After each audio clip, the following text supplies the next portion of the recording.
இரட்சகர் இயேசு கிறிஸ்துவின் நாமத்தினாலே தேவ பிள்ளைகள் உங்கள் யாவரையும் வாழ்த்துகிறேன். கர்த்தர் உங்களை ஆசீர்வதிப்பாராக. எல்லாரும் அட்டென்டிவா இருக்கிறீங்களா? கவனிக்கிறீங்களா? உங்களை பார்த்தா அப்படி தெரியல. ஏன்னா இயேசு சிலுவையில் 6 மணி நேரம் தொங்கினாருங்கிறதுக்காக எங்களை ஏண்டா வச்சு இப்படி பாடுபடுத்தீங்க 3 மணி நேரமா அப்படின்னு பார்க்கறது மாதிரி இருக்குது. எப்போ ஒருத்தர் மட்டும்தான் வச்சு எங்களை செய்வாரு, நீங்க என்ன ஒவ்வொருத்தரா வந்து செய்றீங்க அப்படிங்கிற மாதிரி இருக்குது. சரி, ஓகே. நாம் நம்முடைய இன்றைக்குள்ள இந்த 7வது வார்த்தையை தியானிக்கிறதுக்கு முன்பதாக சிலுவை காட்சியை ஒரு படமாக உங்களுக்கு நான் சொல்ல விரும்புகிறேன். அதாவது இது ஒரு மாதத்தினுடைய 1ஆம் மாதத்தினுடைய 14வது நாள், பஸ்கா பண்டிகை நாள். அந்த பஸ்கா பண்டிகை பஸ்கா பண்டிகை நாளிலே காலை 9 மணியிலிருந்து மாலை 3 மணி அல்லது 6 இந்த நேரம் முழுவதும் இயேசு சிலுவையிலே அங்கே தொங்கிக் கொண்டிருக்கிறார். அப்படி இயேசு சிலுவையிலே தொங்கிக் கொண்டிருக்கிற அந்த நேரங்களிலே சொன்ன அந்த 6 வார்த்தைகளை தான் நம்ம முன்னாடி பார்த்தோம். 7வது வார்த்தையாக சரியாக ஒரு அப்ராக்சிமேட்டா ஒரு 3 மணி அளவில் சொன்ன வார்த்தையாகத்தான் இந்த 7வது வார்த்தையை நம்ம பார்க்க முடியும். இந்த 7வது வார்த்தையை நாம் மத்தேயு 27:50, மார்க்கு 15:37, யோவான் 19:30. மறுபடியும் சொல்றேன், மத்தேயு 27:50, மார்க்கு 15:37, யோவான் 19:30 இந்த பகுதிகளிலே நாம் பார்க்க முடியும். ஆனா நம்ம இன்றைக்கு தெரிந்து கொள்ளப்பட்ட வேத பகுதி எந்த இடத்துல இருந்து பாத்தீங்கன்னா லூக்கா 23வது அதிகாரம் 46வது வசனம்.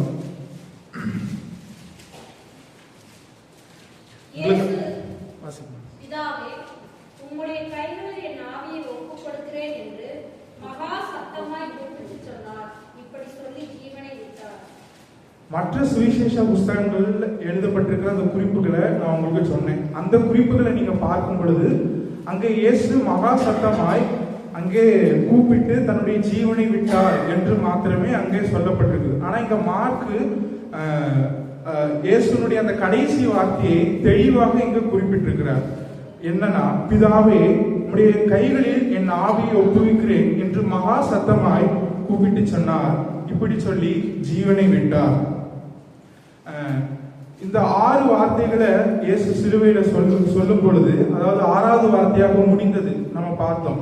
அந்த முடிந்தது என்ற அந்த வார்த்தையை இயேசு சிலுவையில சொன்னவுடன் அங்க இருந்த ஜனங்கள் என்ன நினைத்திருப்பார்கள் என்றால், அவ்வளவுதான், இயேசு கிறிஸ்துவனுடைய வாழ்க்கை முடிந்தது, அவருடைய ஜீவன் பிரிய போகிறது என்று எல்லாரும் எதிர்பார்த்து கொண்டிருக்கிற நேரத்தில் யாரும் எதிர்பார்க்காத விதமாக 7வது ஒரு வார்த்தையாக சொல்லுகிறார். அதுதான் இந்த வார்த்தை, பிதாவே, உம்முடைய கைகளில் என் ஆவியை ஒப்புவிக்கிறேன் என்று சொல்லுகிறார். இயேசு இந்த 7வது வார்த்தைக்கு முன்பதாக சொன்ன அந்த 6 வார்த்தைகளும் தாம் இந்த உலகத்திற்கு எதற்காக வந்தார், அந்த வந்த நோக்கம் என்ன என்பதை நினைப்பூட்டுவதற்காகவும், நோக்கத்தை முடித்த பின்பு தான் இந்த உலகத்தை விட்டு விடை பெறுவதை நினைப்பூட்டுவதற்காகவும் சொன்ன வார்த்தைகள் தான் இந்த முதல் 6 வார்த்தைகள். ஆனால் இந்த 7ஆம் வார்த்தை என்பது மனுக்குலத்திற்கான ரட்சிப்பின் வேலையை சிலுவையிலே அவர் முடித்த பின்பு இனி நடைபெற போகும்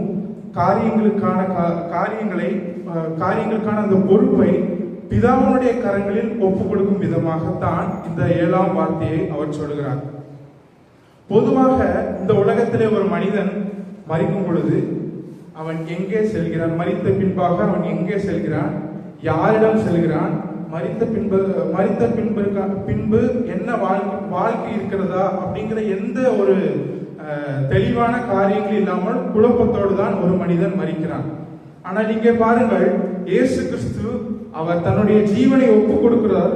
ஆனால் அவருடைய அந்த 7வது வார்த்தையில நாம் தெளிவான அங்கே பதில்களை நாம் பார்க்க முடியும். அவர் யாரிடம் செல்கிறார், அங்கே அவர் எதற்காக வந்தார், யாரிடம் செல்கிறார், எங்கே செல்கிறார் என்கிற ஒரு தெளிவான பதில்களை நாம் இங்கே பார்க்க முடியும். இப்பொழுது நம்ம அந்த 7வது வார்த்தையை ஒவ்வொரு பகுதிகளாக பிரித்து நம்ம பார்ப்போம். முதலாவது, அவர் பிதாவே என்று சொல்கிறார். இதற்கு முன்னாடி இயேசு பிதாவே என்று எங்க சொல்கிறார்? முதலாவது வார்த்தையாக இயேசு பிதாவே, அதாவது தன்னுடைய சிலுவையிலே இயேசு மொழிந்த அந்த 7 வார்த்தைகளில் அவர் முதலாவது வார்த்தையாக பிதாவே என்று சொல்லி ஆரம்பிக்கிறார். அதே போல பிதாவே என்று சொல்லி தன்னுடைய ஜீவனை அவர் ஒப்பு கொடுக்கிறார். இப்படி இந்த 7வது வார்த்தையை அவர் சொல்கிறார். ஆனா இவர் நடுவுல அந்த 4ஆம் வார்த்தையாக அவர் சொன்னதை நம்ம கவனிக்கும் பொழுது அவர் தேவனுக்கும் அவருக்குமான அந்த உறவு நிமித்தமாக தான் பிதாவே என்று கூப்பிடுகிறார். ஆனா நடுவுல நீங்க பாத்தீங்கன்னா அந்த 4வது வார்த்தையில அவர் என் தேவனே என் தேவனே ஏன் என்னை கைவிட்டீர், அங்க என் தேவனே என் தேவனே என்று சொல்லி தன்னுடைய தனக்கும் பிதாவுக்குமான உறவை தாண்டி ஒரு பொதுவான ஒரு வார்த்தையை தான் நாங்க யூஸ் பண்றாரு. என் தேவனே ஏன் என்னை கைவிட்டீர் அப்படின்னு. இப்ப அவர் எதற்காக அங்கே மாத்திரம் அப்படி சொன்னார் என்று பார்த்தால், நாம் முன்னதாக பார்த்தோம், அவர் இருந்த சூழல் அப்படி. அவர் நம்முடைய பாவங்களின் காரணமாக அவர் பாவமானார், பாவமே அறியாத அவர் பாவமானார், இருள் அங்கே சூழப்பட்டது என்று நாம் பார்க்கிறோம். அவர் அப்படி வேதனையிலே இருக்கிற அந்த தருணத்தை பிதாவால் பார்க்க முடியாமல் தன்னுடைய முகத்தை மறைத்து கொண்டார் என்றும் நாம் வாசிக்கிறோம். அப்ப அந்த சூழலில் அவர் பிதாவே என்று கூப்பிட முடியாமல் அவர் என் தேவனே என்று கூப்பிடுகிறார். ஆனா அதோடு அங்க முடியல, அதை தொடர்ந்து இந்த 7வது வார்த்தையாக அவர் சத்தமிட்டு சொல்கிறார் பிதாவே என்று சொல்கிறார்.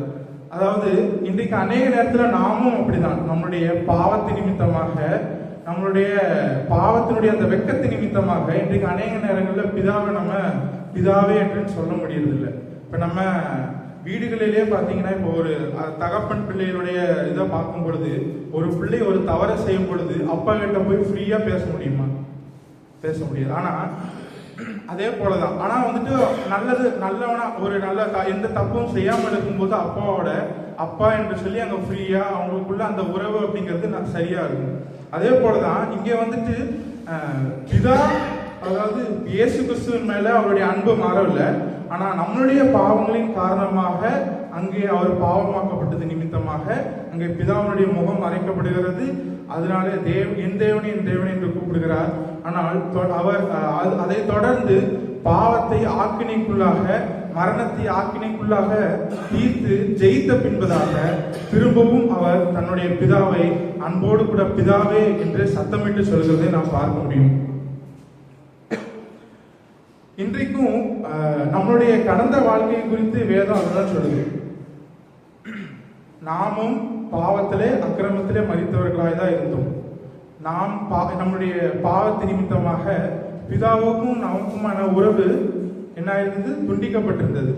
ஆனால் அந்த துண்டிக்கப்பட்ட உறவுக்கு மத்தியஸ்தராக இயேசு கிறிஸ்து இருப்பதின் மூலமாக நாம் பிதாவை அப்பா என்று கூப்பிடுகிற ஸ்லாக்கியம் நம்மளுக்கு தந்திருக்கிறார். நம்மளை நீதிமான் ஆகிக்கிறார். அப்ப அவரை நம்ம அப்பா என்று கூப்பிடுகிற ஒரு ஸ்லாக்கியத்தை தந்திருக்கிறார். ஆனா இன்றைக்கு அநேக நேரத்தில் அப்படி ஸ்லாக்கியங்கள் கொடுக்கப்பட்டாலும் இன்றைக்கு நாம் என்ன பண்றோம்னா, நம்மளுடைய பாவத்தின் நிமித்தமாக, இன்றைக்கும் நாம் செய்கிற பாவத்தின் நிமித்தமாக அவரை பிதாவே என்று கூப்பிட முடியாமல், அவருடைய சமூகத்திலே நம் நேரங்களை செலவிட முடியாமல், அவரோடு கூட உறவு கொள்ள முடியாமல் இருக்கிறோம்.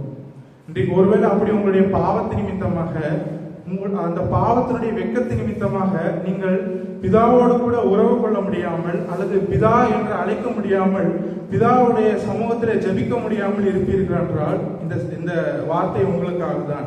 இயேசு உங்களுக்காக மரித்திருக்கிறார். உங்களுடைய பாவங்களை அவர் ஆக்கினைக்குள்ளாக தீர்த்து அதை ஜெயித்திருக்கிறார். அது மட்டும் இல்ல, அவர் மத்தியஸ்தரா இருப்பதன் மூலமாய் பிதாவை நாம் அப்பா என்று கூப்பிடுகிற ஸ்லாக்கியத்தை தந்திருக்கிறார். நம்மளுடைய அதே போல அவருடைய சுவிசேஷத்தை தந்து நம்மளை விசுவாசிக்க செய்து நம்மளை நீதிமானாக்கி இருக்கிறார். இனி அடுத்தது நம்மளுடைய கடமை என்னன்னா, அவரோடு கூட இனி தொடர்ந்து நம்ம நடக்கணும், அவரோடு கூட இனி உறவாடணும். இதுதான் நம்மளுடைய வேலை. அப்ப தொடர்ந்து இனி அந்த பாவத்திலையும் அந்த வெட்கத்திலையும் இல்லாம நம்மளுடைய பாவங்களை அறிக்கையிட்டு நம்ம தேவனுடைய சமூகத்துல நம்மளுடைய உறவை என்ன பண்ணணும்? சரிப்படுத்திக் கொள்ளணும். இப்ப அதை சரிப்படுத்துறதுக்கான காரியங்களை இயேசு கிறிஸ்து சிலுவையில செய்திருக்கிறார். இன்றைக்கு ஆனா உங்களுடைய பாவத்தை குறித்தோ அந்த நீங்கள் செய்கிற அந்த குற்றங்களை குறித்து உங்களுக்கு ஒரு வெட்கம் இருக்கிறதா? உங்களுடைய இருதயத்தில் வெட்கம் ஏற்படுகிறதா? அதை குறித்து நீங்கள் கவலைப்படுகிறீர்களா? உங்களுடைய பாவத்தை நிமித்தம் பிதாவோடு கூட நீங்கள் உறவாட முடியாமல் இருப்பதை குறித்து உங்களுக்கு கவலை இருக்கிறதா என்று உங்களை நீங்களே கேட்டுக்கொள்ளுங்கள். அடுத்ததாக உம்முடைய கைகளில் என் ஆவியை ஒப்புவிக்கிறேன். இங்கே இயேசு கிறிஸ்து இந்த வார்த்தையை சங்கீத புஸ்தகத்திலிருந்து எடுத்து சொல்லுவதை நாம் பார்க்க முடியும். சங்கீதம் 31:5.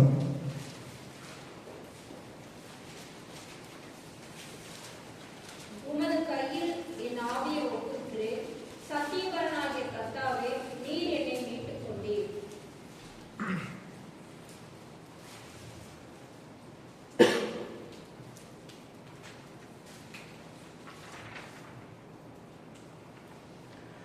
இங்கே திரும்ப அந்த வசனத்தை வாசிங்க. உமது கையில் ஆவியை ஒப்புவிக்கிறேன். சத்தியபரனாகிய கர்த்தாவே, நீர் என்னை மீட்டுக் கொண்டீர். அன்றைக்கு யூதர்களுடைய வீட்டிலே ஒரு பழக்கம் இருந்தது. யூதர்கள் தங்களுடைய பிள்ளைகளுக்கு அவர்கள் படுக்கைக்கு செல்வதற்கு முன்பதாக இந்த சங்கீத வசனத்தை அவர்கள் தங்களுடைய பிள்ளைகளுக்கு ஜபமாக மாற்றி அதை ஜபிக்க கற்றுக் கொடுத்திருந்தார்கள். ஒவ்வொரு முறை அந்த பிள்ளைகள் படுக்கைக்கு செல்வதற்கு முன்பதாக இப்படியாக ஜெபிப்பார்கள். கர்த்தாவே, உம்முடைய கரங்களில் என் ஆவியை ஒப்புவிக்கிறேன். சத்தியபரராகிய கர்த்தாவே, நீர் என்னை மீட்டுக் கொண்டீர். இப்படி ஒவ்வொரு முறை அவர்கள் படுக்கைக்கு செல்லும் போது இந்த வசனத்தை சொல்லிதான் இந்த வசனத்தை சொல்லிதான் அவங்க ஜெபிப்பார்களாம். இப்படி யூதர்களுடைய வீட்டில் ஒரு பழக்கமா இருந்தது. இயேசுவும் ஒரு யூத பெண்ணினுடைய குமாரன் என்பதால் அவருக்கும் இந்த ஜபம் கற்றுக் கொடுக்கப்பட்டிருக்கும். நீங்க மரியாள் மரியாளை குறித்து வேதம் சொல்லுகிறது, ஸ்திரீகளுக்குள்ளே ஆசீர்வதிக்கப்பட்டவள் மரியாள். அப்படிப்பட்ட அந்த மரியாள் அவள் தன்னுடைய பிள்ளைகளை எந்த அளவுக்கு கவனமாக வளர்த்திருப்பார்கள். ஒவ்வொரு முறையும் அவர்களுக்கு வசனத்தை சொல்லிக் கொடுத்திருப்பார்கள், அவர்களை கவனமாக வளர்த்திருப்பார்கள். அது மட்டுமல்ல, நம்மளுடைய இயேசுனுடைய வாழ்க்கையை நாம் பார்க்கும் பொழுது வசனம் என்பது அவருடைய வாழ்க்கையிலே மிகவும் ஒரு முக்கியமான பங்காக இருக்கிறது. அவர் அங்கே தேவாலயத்திலே அங்கே ரபி என்று சொல்லப்படுகிற போதகர் அங்கே புஸ்தக சுருள்களை வாசிக்கும் பொழுது அவர் நன்றாக கவனித்திருப்பார். அது மட்டுமல்ல, அவர் வளர்ந்த பின்பு தானாக ஜபாலயத்திற்கு சென்று அங்கே புஸ்தக சுருள்களை வாசிப்பதை நாம் பார்க்க முடியும். இப்படி தன்னுடைய ஆரம்ப காலகட்டத்தில் அவருக்கு இவைகள் எல்லாம் விதைகளாக இருந்தது. இப்படி விதைகளாக விதிக்கப்பட்டவை அவர் ஊழியத்திற்கு வந்த பின்பதாக அநேக இடங்களிலே வசனத்தை அவர் பயன்படுத்துவதை அற்புத விதமாக பயன்படுத்துவதை நாம் பார்க்க முடியும். உதாரணத்திற்கு, அவர் தன்னுடைய ஊழியத்தினுடைய ஆரம்ப நாட்களிலே சாத்தான் அவரை சோதித்த பொழுது வசனத்தை கொண்டே அவைகளை மேற்கொண்டார். அது மட்டுமல்ல, சீஷர்களுக்கு அவர் கற்றுக் கொடுத்தது வேத வாக்கியங்களின்படி கற்றுக் கொடுத்தார். அது மட்டுமல்ல, அவருடைய விரோதிகள் அவரிடத்துல தர்க்கம் பண்ண வந்த பொழுது வேத வாக்கியங்களை கொண்டே அவருடைய வாய்களை அடைத்தார். இப்படி அநேக காரியங்களிலே வேத வசனம் என்பது இயேசு கிறிஸ்துவினுடைய வாழ்க்கையிலே ஒரு முக்கிய பங்காக இருந்தது. அதற்கு விதை யார் அப்படின்றால் அங்கே அவருடைய பெற்றோர்கள் அவருக்கு கற்றுக் கொடுத்தது. அது மட்டுமல்ல, அவருக்குள்ளே இருந்த அந்த வசனத்தை குறித்த அந்த ஒரு வசனத்தின் மேலாக இருந்த அந்த வாஞ்சையும் வைராக்கியம். இன்றைக்கு பெற்றோர்களை நாம் நம்முடைய பிள்ளைகளுக்கு எதை கற்றுக் கொடுக்கிறோம்? வசனத்தை கற்றுக் கொடுக்கிறோமா? வசனத்தை அவர்களுக்காக வாசித்து அதை விளக்கி சொல்லுகிறோமா? அதே மாதிரி பிள்ளைகள் அன்றைக்கு இயேசு அங்க ரபி போதகர் அவர் போதித்த பொழுது ஜபாலயத்தில் அவர் கவனித்தார். அது மட்டுமல்ல, அவராகவே வாஞ்சியாக புஸ்தக சுருள்களை அங்கே அவர் வாசித்தார் என்று நாம் பார்க்கிறோம். இன்றைக்கு பிள்ளைகள் உங்களுடைய பெற்றோர்கள் சொல்லாம நீங்க உங்களுடைய வேதத்தை நீங்களே வாசித்திருக்கிறீர்களா? உங்களுக்கும் பிதாவுக்குமான அந்த ஆவிக்குரிய வாழ்க்கை குறித்த அந்த கவலை உங்களுக்கு இருந்திருக்கிறதா? இந்த கேள்வி பிள்ளைகளும் பெற்றோர்களுமாகி நீங்கள் உங்களை கேட்டுக்கொள்வது மிகவும் அவசியமானது. ஒரு வேதவசனம் என்பது ஒரு சாதாரண விஷயம் இல்லை. வேதவசனம் என்பது நம்முடைய வாழ்க்கையிலே விசேஷ விதமாக கிரியைகளை செய்யக்கூடியது. கிரியை செய்ய அது வல்லமையுள்ளதாகவும் இருக்கிறது. அப்படிப்பட்ட வேதவசனத்தை நாம் இன்றைக்கு அநேக நேரங்களில் அசட்டையாகவே எடுத்துக்கொள்கிறோம். ஒருவனுடைய வாழ்க்கையிலே அவனுடைய பல சூழ்நிலைகளே வசனம் தான் அவனுக்கு கை கொடுக்க முடியும். அவன் சந்தோஷமாக இருந்தாலும், கஷ்டங்களின் நடுவில் இருந்தாலும், துன்பத்தின் நடுவில் இருந்தாலும், அல்லது டெம்டேஷனுக்கு நடுவில் இருந்தாலும், எல்லா நேரங்களிலும் எப்படி இயேசு கிறிஸ்து எல்லா வேளைகளிலும் வசனத்தை அழகாக கையாண்டாரோ அதே போல நாமும் நம்முடைய எல்லா வாழ்க்கையின் சூழ்நிலையிலும் நாம் வசனத்தை மாத்திரமே யூஸ் பண்ணணும். அதை தான் நாம் கையாளணும். வசனம் என்பது அதுதான் கை கொடுக்கும். ஆனா ஆனா இன்றைக்கு நம்மளுடைய நம்மளுடைய சூழ்நிலைகள், எல்லா சூழ்நிலையும் நம்ம எதை சார்ந்திருக்கிறோம்னா வசனத்தை தவிர நம்மளுடைய மனுஷர்களை, நம்மளுடைய சொந்த பலத்தை, நம்மளுடைய பணத்தை, இப்படிதான் அநேக நேரத்தில் சார்ந்திருக்கும். நீங்க இயேசுனுடைய சூழ்நிலை வச்சு பாருங்க. இயேசு வந்துட்டு வசனத்தை யூஸ் பண்ண எல்லா இடத்துலையும் அங்கே மனிதர்களையோ பணத்தையோ இல்லை அது அவருடைய சொந்த பலத்தையோ நீங்க வச்சு பாருங்க, அங்க சூழல் எப்படி மாறும். அவர் இயேசு கிறிஸ்துவாக இருந்தாலும் பிதாவின் குமாரனாக இருந்தாலும் அவர் தன்னுடைய சூழலில் வசனத்தையே அவர் கையாண்டார். இன்றைக்கு நாமும் வசனத்தை கையாள வேண்டியது மிகவும் அவசியமானது. அது மட்டுமல்ல, சங்கீதத்துல நம்ம அந்த வார்த்தையை அவர் சொல்றதா நான் சொன்னேன். சங்கீதத்துல அந்த முதல் பாதியை அவர் சொல்றதை நம்ம பார்க்க முடியும். அந்த இரண்டாம் பாதியை இயேசு வந்துட்டு சொல்லவே இல்லை. அந்த இரண்டாம் பாதியை வாசிங்க. சத்தியபரனாகிய கர்த்தாவே, நீர் என்னை மீட்டுக் கொண்டீர். இங்கே ஏன் அவர் அந்த வசனத்தை அந்த வார்த்தையை அவர் விட்டுட்டார்னா, இயேசு கிறிஸ்து இந்த உலகத்திற்கு மீட்கப்படுகிறதுக்காக வரல, தன்னை ஒரு மீட்கும் பொருளாக கொடுப்பதற்காகவே இந்த பூமிக்கு வந்தார் என்று நாம் பார்க்கணும்.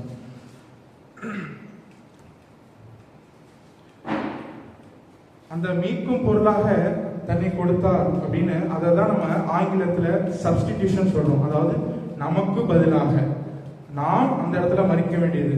மேத்யூ சொன்ன மாதிரி அந்த குற்றவாளி கூண்டுல இருக்கிறது நம்ம. அங்க வந்துட்டு அதற்கான அந்த கடன்களை செலுத்த வேண்டிய எல்லா காரியங்களும் யாருடைய பொறுப்புனா என்னுடையது. ஆனா எனக்கு பதிலாக அவர் தன்னை மீட்கும் பொருளாக கொடுத்து நம்மளை மீட்டிருக்கிறார். அடுத்ததாக, என் ஆவியை ஒப்புவிக்கிறேன். இயேசு சிலுவையில மரணம் அடைந்தார்னு சொன்னோடனே நமக்கு முதல்ல ஞாபகம் வருது எது? அதுக்கு ஒரு ஆதாரம்னா எதை சொல்லுவோம்? இந்த வசனம், இந்த 7வது வார்த்தையை தான் சொல்லுவோம். இயேசு தன்னுடைய ஆவியை ஒப்பு கொடுத்து ஜீவனை விட்டார். நம்ம அந்த வசனத்தை சொல்லி அவரை மரணம் அடைந்தார் அப்படின்னு நம்ம பார்க்கிறோம்.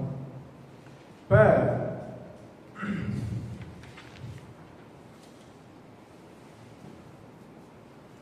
மரணம் அடைதல் என்பது நம்ம பார்த்தோம். அந்த 4வது வார்த்தை குறித்து நாம் பார்க்கும் பொழுது இயேசு கிறிஸ்துனுடைய நோக்கம் இந்த உலகத்திற்கு வந்து மரிப்பதுதான். அவர் மரிப்பதற்காக தான் இந்த பூமிக்கு வந்தார். அவர் மரிக்காவிட்டால் இந்த மனுக்குலத்திற்கு யாருக்கு வசனமே தெரியாது, எல்லாம் அமைதியா அப்படி உட்கார்ந்திருக்கீங்க. மனுக்குலத்துக்காக எதுக்கு வந்தார் அவர்? இயேசு நம்முடைய பாவத்திலிருந்து மீட்பதற்காக வந்தார். அந்த மீட்புக்கு அவருடைய மரணம் தேவை. ஆனா நீங்க அந்த முடிந்தது என்கிற வார்த்தைக்கான இந்த காரியத்தை பார்த்தோம். அவர் முடிந்தது எதற்காக சொன்னார்? அவர் சிலுவையிலே அவருடைய வேலை நிறைவேறி முடிந்தது. அதாவது மனுக்குலத்திற்கான அந்த ரட்சிப்புக்கான வேலை நிறைவேறி முடிந்தது என்கிற விதத்துலதான் முடிந்தது என்கிற வார்த்தையை 6வது வார்த்தையாக சொன்னார் என்று பார்க்கிறோம். அப்படி ஏற்கனவே ரட்சிப்பிற்கான வேலை முடிந்தது என்று அவர் தான் மரிப்பதற்கு முன்பதாக எதற்கு சொன்னார்? அது எப்படி சொல்ல முடியும்? இந்த பூமிக்கு அவர் வந்தது மரிப்பதற்காக. அவர் மரித்தால் மட்டுமே ரட்சிப்பு நிறைவேறப்படும். அப்படி இருக்கும் பொழுது அவர் மரிக்கிறதுக்கு முன்பதாக அவருடைய ஆவி, அவருடைய ஜீவன் அவரை விட்டு பிரிவதற்கு முன்பதாகவே எப்படி அவர் தன்னுடைய ரட்சிப்பின் வேலை சிலுவையிலே நிறைவேறி முடிந்தது என்று சொல்ல முடியும். அங்கேதான் ஒரு வேத சத்தியம் அடங்கி இருக்கிறது. இங்கே பிதாவாகிய தேவனிடத்திலே அங்கே பாதுகாப்பாக இருக்கும்படிக்கு, அதாவது அவருடைய ஆவி பிரிந்த பின்பு அவருடைய சரீரத்தை மனிதர்கள் கைகளையும் ஆத்மாவை மரணத்திற்கும் தன்னுடைய ஆவி பிதாவினிடத்திற்கும் கொடுத்தார் நம்ம பார்க்கிறோம். இப்ப அவர் சரீரத்தையும் ஆத்மாவையும் குறித்து அவர் கவலைப்படலை. அவர் வந்துட்டு என்ன அந்த கடைசி 7வது வார்த்தையாக பிதாவினிடத்தில் என்னுடைய ஆவியை ஒப்புவிக்கிறேன் என்றுதான் சொல்லுகிறார். இப்ப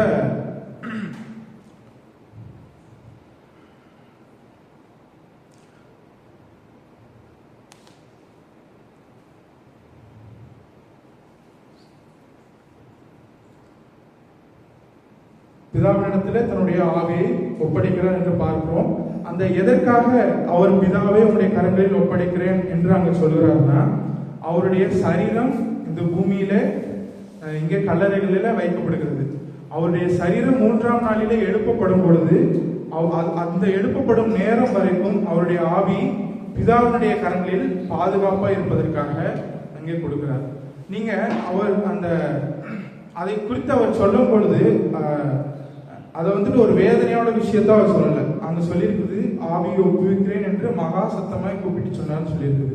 இப்ப அங்க அவரிடத்துல ஒரு தன்னுடைய அன்புள்ள பிதாவினிடத்துல அவருடைய கரங்களிலே தன்னுடைய ஆவியை கொடுக்கிறதை அவர் அங்கே சந்தோஷத்தோடும் சமாதானத்தோடும் அங்கே சொல்லுகிறதாக நாம் பார்க்க முடியும்.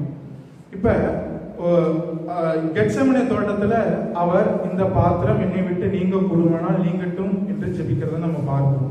இப்ப அவ்வளவு வேதனையோடு அங்கே கெத்செமனே தோட்டத்தில் அந்த பாத்திரத்தை குறித்து மன்றாடின அந்த இயேசு கிறிஸ்து சிலுவையில அந்த மரணத்தை அவர் அங்கே கரெக்டா அந்த மரணத்தின் நேரத்தில் இருக்கும் பொழுது அதை குறித்து கெத்செமனே தோட்டத்தில் இருந்த அதே கலக்கம் இங்கே இல்லவே இல்லை.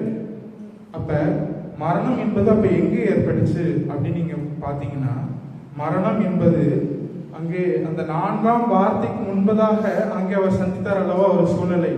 இருள் அவரை சூழ்ந்து கொண்டது. அவர் பாவமானார். இந்த உலகம் அனைத்தின் பாவத்தையும் அவர் மேல சுமந்தார். அது மாத்திரமல்ல, பிதாவுடைய முகம் அவரை விட்டு மறைந்திருந்தது என்று நாம் பார்க்கிறோம். அதாவது கெத்செமனே தோட்டத்திலே இயேசு கிறிஸ்து ஜெபித்த அந்த தருணம் என்பது அவருடைய ஆவி அவரை விட்டு போவதில்லை. அவர் எந்த தருணத்திற்காக அந்த வேதனையோடு ஜெபித்தார் என்று பார்த்தால், இங்கே பிதாவுடைய முகம் தன்னை விட்டு மறைக்கப்படுவதை நினைத்துதான் அந்த தருணத்தை தான் அவர் நினைத்து அங்கே அவர் மன்றாடுகிறதை நாம் பார்க்க முடியும்.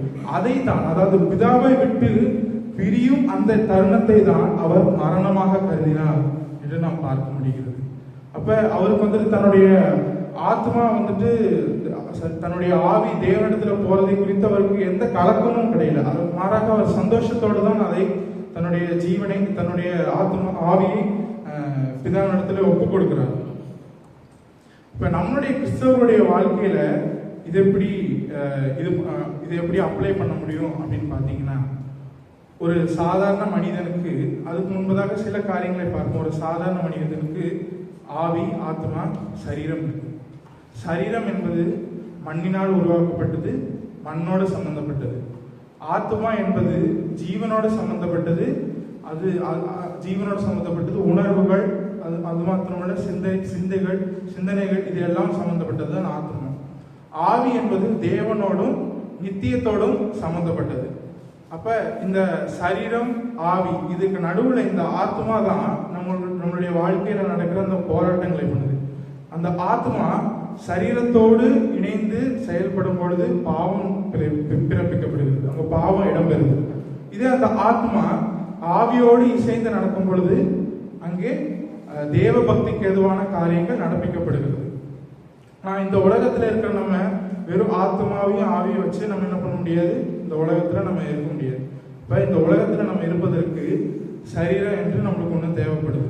அப்ப நம்ம தேவ பக்திக்கு அடுத்த காரியங்களை செய்யணும் அப்படின்னா நம்ம என்ன பண்ணணும்னா, சரீரத்தை சேர்த்து கொண்டு நம்முடைய ஆத்மா சரீரத்தை சேர்த்து கொண்டு ஆவியோடு சேர்ந்து இருந்தால் மாத்திரமே நம்ம என்ன பண்ண முடியும்னா தேவனுடைய அதாவது தேவ பக்திக்கு அடுத்த காரியங்களை நாம் செய்ய முடியும். இப்ப நம்முடைய உலக வழக்கத்தின்படி நம்ம ஒருத்தர் மரணம் அடைகிறார் என்று எதை சொல்கிறோம்? ஒரு மனிதனை விட்டு, மனிதனுடைய சரீரத்தை விட்டு ஆவி பிரியும் பொழுது நாம் அதை மரணம் என்று சொல்கிறோம். ஆனால் வேதம் அதற்கு நித்திரை என்று பெயரிடுகிறது. ஒரு மனிதனுடைய வாழ்க்கையில் மரணம் என்பது அவனை விட்டு ஆவி பிரிந்த பிறகு அல்ல, அவன் உயிரோட இருக்கும் பொழுதே நடக்கிறது தான் மரணம். ஒருவேளை உங்களுக்கு புதுசா இருக்கலாம், நான் உங்களுக்கு தெளிவா சொல்றேன். அதாவது ஆவி தேவனால் தந்தப்பட்டது, அதாவது தேவனோடு கூட உறவாடும்படி கொடுக்கப்பட்டது தான் ஆவி. அதாவது தேவனுக்கும் மனிதனுக்குமான அந்த கனெக்ஷனை வந்துட்டு மெயின்டைன் பண்றது எதுனா ஆவி. ஆனா அந்த பாவத்தின் நிமித்தம் அந்த ஆவி என்ன ஆகுதுன்னா செத்து போயிருச்சு. அதை தான் வந்துட்டு மரணம் சொல்லப்பட்டிருக்கு. அந்த மரணத்திலிருந்து நம்மை உயிர்ப்பிப்பதற்காக தான் இயேசு கிறிஸ்து இந்த பூமிக்கு வந்து தன்னுடைய ஜீவனை தந்தார். ஏதோ நம்மளுடைய உடல் வந்துட்டு திரும்ப உயிரோட எழுப்பப்படுவதற்காக அல்லது அந்த நம்மளுடைய உடலிலிருந்து ஆவி வந்துட்டு வெளியேறதை தடுக்கிறதுக்காக அவர் இந்த உலகத்துக்கு வந்து மறிக்கல. அந்த மரணத்தை தடுக்கிறதுக்கு அவர் மறிக்கல. இது வந்துட்டு எல்லாருடைய வாழ்க்கையும் நடைபெறக்கூடியது. தேவனை அறிந்தவர்களும் அவர்களை விட்டும் ஆவி பிரியும், அவர்கள் மறிக்கும் பொழுது. அதே போல ஒரு கிறிஸ்தவனுடைய வாழ்க்கையில அவனை விட்டும் ஆவி பிரியும். இப்ப அவர் இயேசு கிறிஸ்து எதற்காக மரித்தார் என்றால், அவர் எந்த அதாவது நம்ம வாசிக்கிறோம், தெசலோனிக்கேயர்ல வாசிக்கிறோம், அந்த வசனத்தை வாசிங்க. தெசலோனிக்கேயர்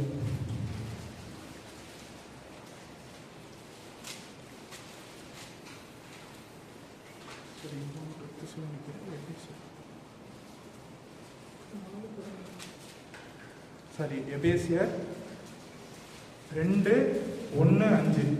அக்கிரமங்களினாலும் பாவங்களினாலும் மரித்தவர்களாயிருந்த உங்களை உயிர்ப்பித்தார். அக்கிரமங்களில் மரித்தவர்களாயிருந்த நம்மை கிறிஸ்துவுடனே கூட உயிர்ப்பித்தார். கிருபையினாலே ரட்சிக்கப்பட்டீர்கள்.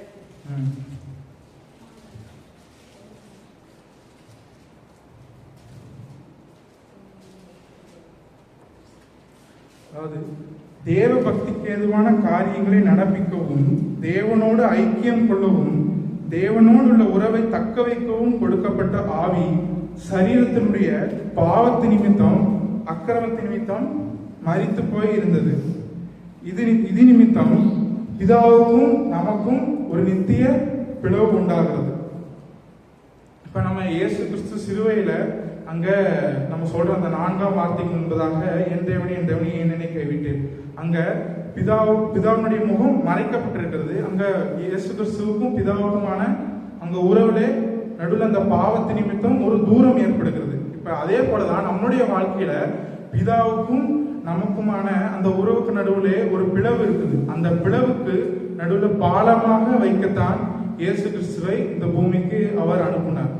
இப்ப அவர் தான் மத்தியஸ்தராக வைத்திருக்கிறார். அதாவது இயேசு கிறிஸ்து நம்முடைய பாவங்களை அவர் ஜெயித்தது நிமித்தம், மரணத்தை ஜெயித்தது நிமித்தம் அவர் நமக்கு பிதாவுடைய அன்பை காண்பிப்பதற்காக நடுவுல மத்தியஸ்தராக இருக்கிறார்.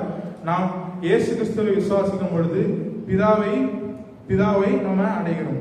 இப்ப பிதாவை அப்பா என்று கூப்பிடுகிற சாக்கியத்தையும் நாம் பெற்றுக்கொள்கிறோம். இப்ப அப்படி ஒரு மனிதனுக்கு இப்படி 2 காரியங்கள் அவனுக்கு கொடுக்கப்படும். ஒரு மனிதனுக்கு 2 வாய்ப்புகள் கொடுக்கப்படுது இந்த உலகத்தில் இருக்க மனிதனுக்கு. அவன் இயேசு கிறிஸ்துவை விசுவாசித்து இந்த உலகத்துல பிதாவினுடைய உறவோடு கூட வாழ்றதுக்கு அவனுக்கு ஒரு வாய்ப்பு கொடுக்கப்படுறது. அதே மாதிரி 2வதாக அதை நிராகரித்து இந்த உலகத்திலே பாவத்து நிமித்தம் கடைசி வரைக்கும் பிதாவோடு கூட உறவில்லாமல் இருக்க முடியும். இப்ப இதுல இருந்து தப்பிக்கிறதுக்காக இயேசு கிறிஸ்துவை அனுப்பியிருக்கிறார். நம்மளுடைய அதாவது அந்த சுவிசேஷத்தை கொடுத்திருக்கிறார். ஒரு மனிதனுக்கு 2 சாய்ஸ் இருக்காங்க. ஃப்ரீ வில் தான் அங்க இருக்குது. ஃப்ரீ வில் கொடுக்கப்பட்டிருக்கு. அவன் சுவிசேஷத்தை ஏற்றுக்கொண்டு பிதாவோடு கூட அங்க ஐக்கியப்பட்டால் அவன் அங்கே என்ன பண்ணப்படுவான்? அவனுடைய ஆவி பிரிந்து போகும் பொழுது பரத்திற்கு எடுக்க பிதாவினுடைய சமூகத்தில் அங்க இருப்பான். ஆனா வந்துட்டு அந்த மனிதன் இதே சுவிசேஷத்தை ஏற்றுக்கொள்ளாமல் பிதாவோடு கூட அந்த உறவிலே நிலைத்திருக்காமல் இருந்தால் அவனுடைய ஆவி எடுத்துக்கொள்ளப்படும். ஆனால் என்ன பண்ணப்பட மாட்டான்? தேவனுடைய சமூகத்தில் இருக்க மாட்டான். கடைசி ஆனா எங்க இருப்பான்? பாதாளத்தில் இருப்பான்னு சொல்லியிருக்கு. பாதாளம் என்பது தேவனோடு கூட உறவு கொள்ள முடியாத ஒரு இடம், தேவனோடு கூட ஐக்கியம் கொள்ள முடியாத ஒரு இடம், தேவனுடைய பிரசனத்தை உணர முடியாத ஒரு இடம் தான் பாதாளம் என்று சொல்லப்பட்டிருக்கு. அப்ப ஒரு மனுஷனுக்கு 2 வாய்ப்பு இருக்குது. சுவிசேஷத்தை ஏற்றுக்கொண்டு பரிசுத்தமாய் வாழ்ந்து தேவனோடு கூட உறவு கொண்டால் அவன் என்ன பண்ணுவான்? அவன் மரிப்பான். அவனை விட்டு ஆவி பிரிந்து போகும். ஆனால் இயேசு கிறிஸ்து திரும்ப இந்த உலகத்துக்கு வரும்போது அவனுடைய சரீரம் மகிமையான சரீரமாக மாற்றப்படும்.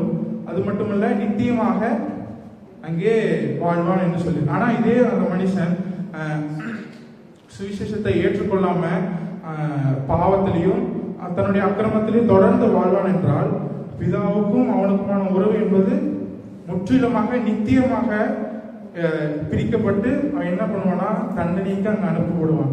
இதுதான் வந்துட்டு வேதம் சொல்லுது. இப்ப கிறிஸ்தவர்களாக நம்மளுடைய பொறுப்பு என்னன்னா, தேவனுடைய உறவுல நிலைத்திருப்பது நம்முடைய பொறுப்பு. இந்த உலகத்துல வாழும் பொழுது அப்ப தேவனுடைய உறவுல நிலைத்திருக்கிறது எது முக்கியம்? ஆவி. தேவனுடைய உறவுல நிலைத்திருப்பதற்கு ஆவிதான் முக்கியம். இப்ப இன்றைக்கு ஆனா அநேக நேரங்கள்ல இன்றைக்கு நம்ம என்ன பண்றோம்னா, ஆவிக்கு நம்ம கொடுக்க வேண்டிய கவனங்களை ஆவிக்கு நம்ம கொடுக்க வேண்டிய ஆவியை நம்ம போஷிக்கணும், ஆவிக்கு வந்துட்டு கொடுக்க வேண்டிய காரியங்களை நம்ம எதுவுமே கவனம் செலுத்தாம இன்னைக்கு நம்ம செய்யற இந்த உலகத்துல செய்யற எல்லா காரியங்களும் எதற்கு செலுத்துறோம்னா சரீரத்திற்கு மாத்திரமே நம்ம செலுத்துறோம். இந்த சரீரம் என்பது இந்த உலகத்தோடு கூட அழிந்து போகும். இந்த ஆவிதான் என்றென்றைக்கும் நிலைத்திருக்கும். இப்ப இந்த உலகத்துல வாழ்ற நீ உன்னுடைய ஆவி, தேவன் தந்திருக்கிற அந்த ஆவியோடு இசைந்து, அந்த ஆவியோடு பரிசுத்த ஆவியானவரும் அந்த ஆவியோடு இசைந்து தேவ பக்திக்கு அடுத்த காரியங்களை செய்வதற்கு பரிசுத்த ஆவியானவர் நமக்கு கொடுக்கப்பட்டிருக்கிறார். அப்ப அவருடைய துணையோடு கூட நம்ம இந்த உலகத்துல தேவ பக்திக்கு அடுத்த காரியங்களை செய்து அவரோடு கூட உறவு கொள்வோமானால் நம்முடைய ஆவி நம்மை விட்டு பிரிந்தாலும் தேவனோடு கூட சந்தோஷமாக நாம் அங்க இருப்போம். ஆனா இல்லைன்னா தேவனுடைய அந்த உறவிலிருந்து நித்தியமா பிரிக்கப்படுவோம். இதுக்கு வந்துட்டு இந்த உலகத்துல மட்டும்தான் உங்களுக்கு வாய்ப்பு. ஒரு முறை நீங்கள் உங்களுடைய சரீரத்தை விட்டு உங்களுடைய ஆவி பிரிந்து போனால் அதுக்கப்புறம் நீங்க வந்துட்டு மனம் திரும்ப முடியாது. அதுக்கப்புறம் வந்துட்டு தேவனோடு கூட உறவு கொள்வதற்கும் அவரோடு கூட நீங்க ஐக்கியப்படுவதற்கும் அங்க முற்பட்டீங்கன்னா அங்க உங்களுக்கு வாய்ப்பு கிடையாது, அங்க மனம் திரும்பவே முடியாது. இப்போ இந்த உலகத்துல இருக்கும்போது நம்முடைய வேலை என்னன்னா எந்த அளவுக்கு நம்ம பிதாவோடு கூட உறவுல இருக்கிறோம், பிதாவோடு கூட எந்த அளவுக்கு நம்ம ஐக்கியமா இருக்கிறோம் என்பதை பொறுத்து தான் நம்ம அவரோடு கூட அவருடைய சமூகத்துல நம்ம இருப்போமா அல்லது அவரை அங்க மரணம் நம்ம சொன்ன உடனே வந்துட்டு நம்மளுடைய ஆவி விட்டு பிரிதல், நம்மளுடைய சரீரத்தை விட்டு ஆவி பிரிவது மரணம் இல்லை. தேவனுடைய சமூகத்தை விட்டு நித்தியமாக பிரிக்கப்படுறோம்ல, அதுதான் மரணம் பார்க்கிறோம். இப்ப இந்த மரணத்திலிருந்து தப்பி வைக்கிறதுக்கு யார் தான் வழி? இயேசு கிறிஸ்து தான் வழி. இப்ப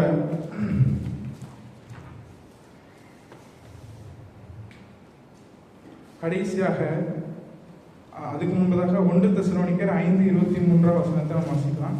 நானே வாசிக்கிறேன். சமாதானத்தின் தேவன் தாமே உங்களை முற்றிலும் பரிசுத்தமாக்குவாராக.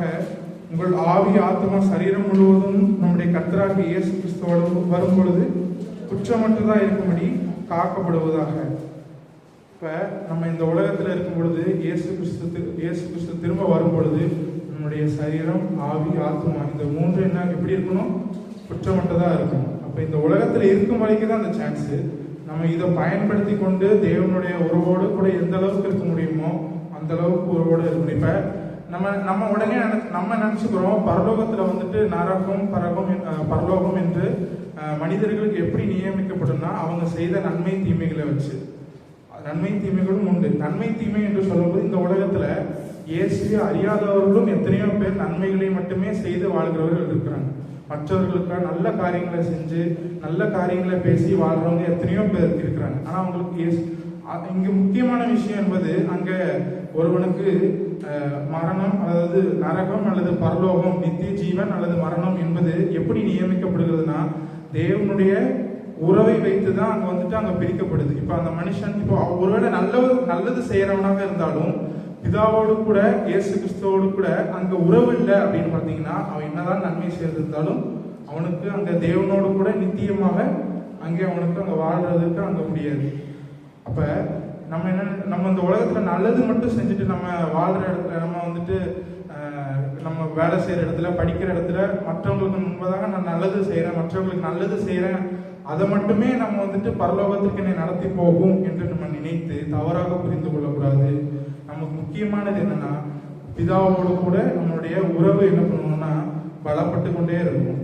பிதாவோடு கூட நம்ம ஐக்கியப்பட்டு கொண்டே இங்க வந்துட்டு நம்ம இருந்தாதான் நித்தியமான அந்த வாய்ப்பு நமக்கு கொடுக்கப்படும். இல்லைன்னா வந்து அப்படி நம்ம இருந்தோம்னு வச்சுக்கோங்களேன், நம்முடைய ஆவி நம்மை விட்டு பிரிந்தாலும் சமாதானத்தோடு கூட அவருடைய சமூகத்துல இருப்போம். இல்லை என்றால் நம்முடைய ஆவி நம்மை விட்டு பிரிந்து அழுகையும் பற்கடிப்பும் உள்ள ஒரு இடத்துல நம்முடைய ஆவி இருக்கும், நாம் அங்க இருப்போம். அப்ப அதுல இருந்து தப்பித்துக்கொள்ள நம்ம என்ன பண்ணணும்னா ஒவ்வொரு நாளும் பிதாவோடு கூட அந்த உறவை நம்ம பலப்படுத்திக் கொள்வதற்கு என்ன பண்ணணும்னா பிரயாசப்படணும். அப்ப பிதாவோடு கூட உறவை எப்படி இது பண்றது?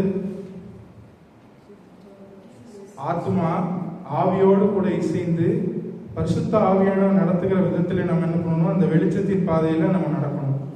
மாறா என்ன பண்ணக்கூடாதுன்னா ஆத்மா சரீரத்தோடு சேர்ந்து பாவத்தின் காரியங்களை, பாவத்தினுடைய நடவடிக்கைகளை அது என்ன பண்ணக்கூடாதுன்னா செய்யக்கூடாது. அங்கதான் அடுத்தது கடைசியாக ஒப்பு கொடுக்கிறேன் என்று மகா சத்தமாய் கூப்பிட்டு சொன்னார். இந்த மகா சத்தமாய் கூப்பிட்டு சொன்னார் அப்படிங்கிற இந்த இடத்துல வந்துட்டு யூஸ் பண்ணப்பட்டிருக்கிற கிரேக்க வார்த்தை என்ன அப்படின்னா மெகாஃபோனுக்கு யூஸ் பண்ணப்பட்டிருக்கிற கிரேக்க வார்த்தை தான் இந்த இடத்துல யூஸ் பண்ணப்பட்டிருக்கு. மெகாஃபோன் உங்களுக்கு தெரியும்ல, டிராஃபிக் போலீஸ் இந்த மாதிரி போலீஸ்லாம் வச்சு யூஸ் பண்ணுவாங்க. அதாவது தூரத்தில் இருந்தாலும் கேட்பதற்கு, தூரத்தில் இருக்க மனிதனுக்கும் கேட்பதற்காக யூஸ் பண்ணப்படுறது தான் மெகாஃபோன். அப்போ அதற்கு பயன்படுத்திருக்கிற அந்த கிரேக்க வார்த்தையை தான் இங்கே இயேசு கிறிஸ்து மகா சத்தமாய் கூப்பிட்டு சொன்னார்ங்கிற இடத்துல இங்கே சொல்லப்படுறது. இப்போ நல்லா சிலுவையில் அந்த அந்த காட்சியை நினைச்சு பாருங்க. அவர் எப்படிலாம் அடிக்கப்பட்டார் அப்படின்னு நம்மளுக்கு தெளிவாக சொன்னாங்க மேத்தியோன்னா. இப்போ அவருடைய உடலில் இருந்து அவருடைய ரத்தம், அவருடைய சதை இப்படி எல்லாம் கிழிக்கப்பட்டு, அது மாத்திரம் இல்லை, இந்த உலகம் அனைத்தினுடைய பாவத்தையும் அவர் சுமந்து அப்படி அந்த இருளான சூழல்ல இருக்கிறாரு. அந்த சிலுவையில கடைசி அந்த நொடியில இருக்கிறார், தன்னுடைய ஆவியை ஒப்பு கொடுக்குற அந்த நொடியில என்ன பண்றாரு, மகா சத்தமாய் அதை கூப்பிட்டு சொல்றாரு.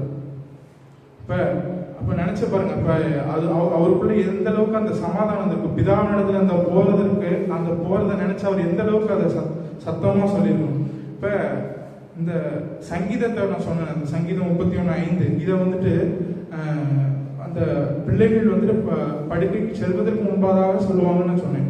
அதே போல மாலை நேரத்துல செலுத்தப்படுகிற பலி நேரத்திலையும் ஜனங்கள் இந்த வசனத்தை தான் சொல்லுவாங்க.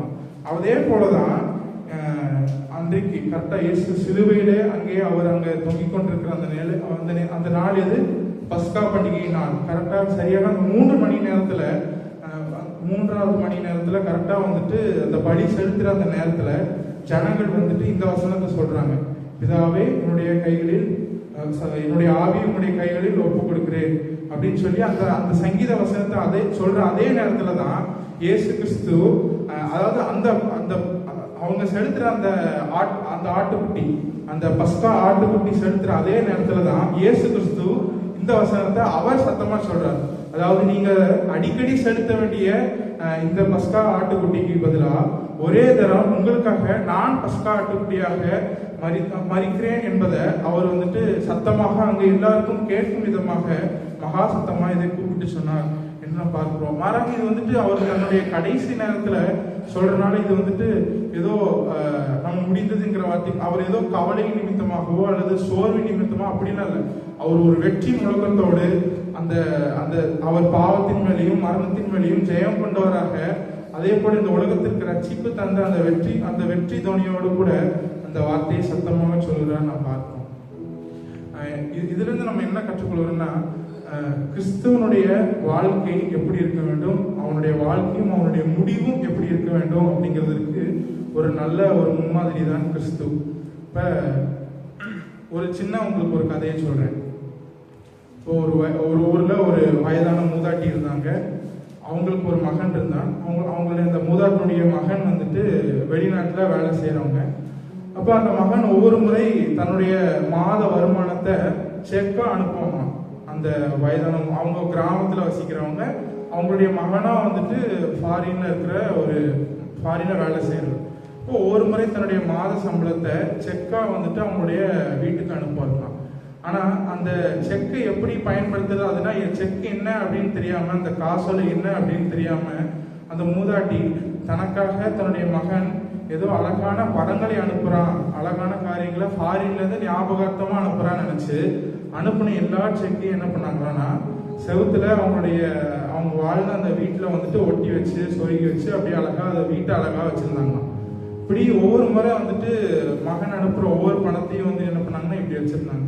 இப்போ ஒரு நாளில இவங்களுக்கு சாப்பிட்றதுக்கு சாப்பாடு வாங்க முடியாம, வாங்குறதுக்கு காசு இல்லாம இவங்க ஒரு மறிச்சு போடுறாங்க. இந்த மரண செய்தியை கேட்ட இந்த மகன் வந்து பார்க்குறான், அதிர்ச்சியோடு கேட்குறான், நான் அவங்களுக்கு என்னுடைய வருமானத்துல நிறைய காசு அவங்களுக்கு அனுப்புனேனே, அந்த காசுல இவங்க என்ன பண்ணாங்க அப்படின்னு சொல்லிட்டு உள்ள வீட்டுக்குள்ள போய் பார்க்கும்போது இவங்க இப்படி சொருகி வச்சிருக்கிறத பார்த்து அழுதானோ, மனக்கு சேர்ந்து அழுதானோ. அதாவது இதுல இருந்து என்ன சொல்ல வராங்கன்னா, பிதாவாகிய தேவன் இந்த மனுக்குலத்தின் மேல அவர் அன்பு வைத்தது நிமித்தம் அநேக ஸ்லாக்கியங்களை நமக்கு தந்திருக்கிறார். அதாவது பாவத்து நிமித்தம் நமக்கு இனிமேல் அவரோடு கூட உறவு கொள்ள முடியாது, பாவத்து நிமித்தம் இனி அவரோடு கூட நம்ம ஐக்கியப்பட முடியாது அப்படிங்கிற அந்த அந்த தண்டனையில இருந்த நாம, அதுல மரித்திருந்த நம்ம அதுல தொடர்ந்து நீடிக்க கூடாது என்பதற்காக ஒரு வாய்ப்பாகத்தான் இயேசு கிறிஸ்துவை இந்த பூமிக்கு அனுப்பி பிதாவோடு கூட உறவு கொள்வதற்கு ஒரு வாய்ப்பை தந்திருக்கிறார். இந்த ஒரு வாய்ப்பையும் இந்த உலகத்துல வாழும் பொழுது நாம் வீணடித்து விட்டு நம்மளுடைய ஆத்மா பிரிந்ததுக்கு, நம்மளுடைய ஆவி பிரிந்ததுக்கு அப்புறம் அதை குறித்து கவலைப்பட்டாலோ, அதை குறித்து நம்ம மனம் கசந்து மன்றாடினாலும் நமக்கு என்ன கிடைக்காது, அந்த வாய்ப்பு திரும்ப கிடைக்காது. அப்ப இந்த வாழ்க்கையில அவர் அனுப்புற அந்த காசோலைகள் மாதிரிதான். அவர் வந்துட்டு அதனுடைய மேன்மை நம்மளுக்கு தெரியல. அந்த அந்த மூதாட்டி அதனுடைய அந்த செக்ல இருக்கிற அந்த பணத்தினுடைய மேன்மை தெரிஞ்சிருந்தா அவங்க அதை பேங்க்ல கொண்டு போய் அதை பணமா மாத்தி அவங்க அதை வாழ்ந்திருப்பாங்க. இன்னைக்கு அதே மாதிரிதான் நம்முடைய வாழ்க்கையில அநேக ஸ்லாக்கிங்ல கிருபையா நமக்கு தந்திருக்கிறார். ஆனா அதையெல்லாம் நம்ம என்னன்னே தெரிஞ்சுக்காம என்ன பண்றோம்னா, இந்த மாதிரி ஒவ்வொரு நம்ம வீட்டுல சொருகி வச்சுக்கிறோம், இல்லை மாட்டி வச்சுக்கிறோம். நம்ம கிறிஸ்தவன் என்கிற பெயர்ல இந்த மாதிரி எங்களுக்குலாம் ஆண்டவர் செஞ்சிருக்கிறான்னு சொல்லி அது ஒரு அழகான விஷயமா நம்ம வந்துட்டு என்ன பண்ணிக்கிறோம்னா சொல்லிக்கிறோமே தவிர, அதை நம்ம பயன்படுத்துறோமா, இல்லை அதை குறித்த ஒரு கரிசனை உங்களுக்கு நமக்கு இருக்குதா அப்படின்னு பார்த்தா இல்லை. அநேக நேரத்துல இன்னைக்கு தேவன் தாமே நம்முடைய வாழ்க்கையில தொடர்ந்து நமக்கு வருகிற எல்லா டெம்டேஷனுக்கு நடுவில், நமக்கு வருகிற எல்லா துன்பத்துக்கு நடுவில் அவரோடு கூட உறவு கொடுக்கறதுல மாத்திரம் எந்த விஷயமும் தடைப்படுத்தாதபடிக்கு அதுதான் வந்துட்டு பவுல் சொல்றாரு. உபத்திரவமோ நாசமாசமோ மரணம் கூட என்ன பண்ணாதான் அவருடைய அன்பை விட்டு பிரிக்காதான். அதனாலதான் வந்துட்டு அவர் சொல்றாரு, நீ உன்னுடைய ஆவி உன்னுடைய சரீரத்தை விட்டு போனாலும் நீ இந்த உலகத்திலே தேவனுடைய உறவோடு கூட வாழ்ந்திருந்தா என்றால் நித்தியமாக வாழ்ந்ததுக்கு உன்னுடைய ஆவி தேவனுடைய சமூகத்திற்கு போகுது.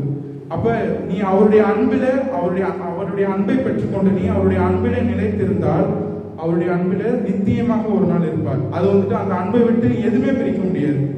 ஆனா நீ அந்த அன்பை புரிந்து கொள்ளாமல் உன்னுடைய வாழ்க்கையை நீ அசட்டையாக வாழ்ந்தே என்றால் நீ அவருடைய அன்பை விட்டு நித்தியமாக பிரிக்கப்படுவாய். அவரோடு கூட சேர்வதற்கு உனக்கு வாய்ப்பு கிடைக்காது. நீ நித்தியமாக அங்கே சமாதானமற்ற ஒரு இடத்துலதான் நம்ம வாழ வேண்டியது அவசியம்.